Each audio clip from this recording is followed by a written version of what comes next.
Negotiating is a very important part of our lives and that it actually shapes our life. It's very important that we don't try to have a distributive bargaining situation. It is more important to get a joint problem-solving situation. William Ury describes in his book a distributive bargaining situation as a win-lose situation. That means that two parties are actually just attacking each other. It's more important to solve a problem jointly so that we get together and try to solve the problem together. So once we actually define our interests, it's hard to find a cooperation sometimes because there are some barriers involved in this. So the barriers are, first of all, your own reaction, the emotion from the other party, their position, their dissatisfaction, and also their power. William Ury introduces in his book Getting Past No the breakthrough strategy. Breakthrough strategy is a strategy to get around these 5 barriers I just mentioned. Regarding to William Ury, it's very important to know your own interests and also to know the other party's interests, as well as the options, the standards, your alternatives, and the proposals you have available. Regarding the alternatives, it's very important to know your BATNA. The BATNA is the best alternative to a negotiated agreement. Referring to our textbook from our BUAD 879 class, it's the same definition. Both books refer to it as the walk-away option from a negotiation.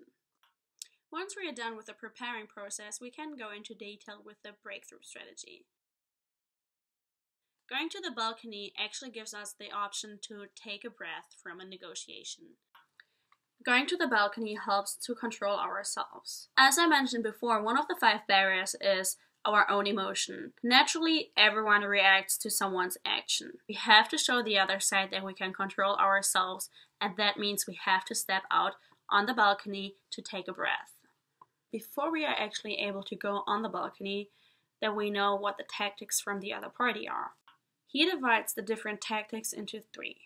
So there are attacks, there are stonewalls, and there are also tricks. So it is very important that you figure out what tricks the other party are using.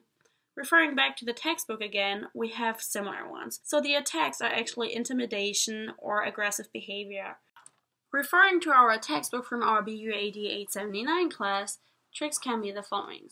It can be the nibble, it can be the bogey, it can be the snowball tactic, it can be the chicken, and many others. Because if we are overly suspicious, we also run into the dilemma of honesty or the dilemma of trust. The question is again, what are those? If we don't know what the tactic is, sometimes we don't even know how much truth should we tell the other party or how much should we trust the other party. And that are those 2 dilemmas. While we're standing out on the balcony, it is very important sometimes to buy ourselves some time so that we can rethink the negotiation again. That was the first step. Now we come to the second step, which means don't argue, step to their side. It's very important to listen and to acknowledge the other party. Active listening, referring to William Ury in this case, leads actually the other party to open more up about the negotiation and showing us more of their interest. Stepping on their side doesn't mean that you have to agree with them. The key difference is that the textbook says active listening doesn't mean agreeing, whereas William Ury says acknowledgement doesn't mean agreeing. So he also mentions that paraphrasing is very important, whereas the book says that questions are very important. We have to show the other party that is better that we're stepping on their side. So reframing actually means to change the game, change the frame. So try to set up the environment around you in a different way. So treat your opponent more or less as a partner so that you actually reframe your partner's problem. Try to see it from a different angle. To reframe things, it's very important to ask problem-solving questions.